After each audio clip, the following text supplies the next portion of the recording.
géométrie, les Grecs pensaient que l'homme était fait de particules indivisibles ou insécables, et selon Démocrite, atome, partie insécable de la matière. Cette hypothèse sera reprise par Dalton au début du XIXe siècle. Vient ensuite le modèle de Thomson en 1902, le pudding de Thomson qui pensait que l'atome était fait d'une substance électriquement positive et à l'intérieur de cette substance il y avait des électrons, eux, négatifs.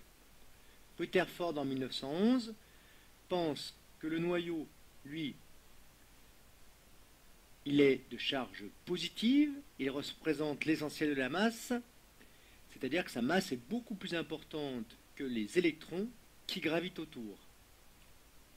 Ce modèle est appelé modèle lacunaire parce qu'entre le noyau et les électrons, il y a du vide.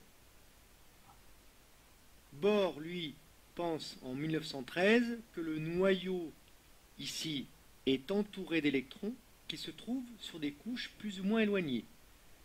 2 électrons sur la première couche, qu'on appelle la couche K, 8 électrons, donc 2 électrons maximum, 8 électrons au maximum sur la couche L, la seconde, et puis ici 6 électrons sur la couche M qui peut en contenir 18.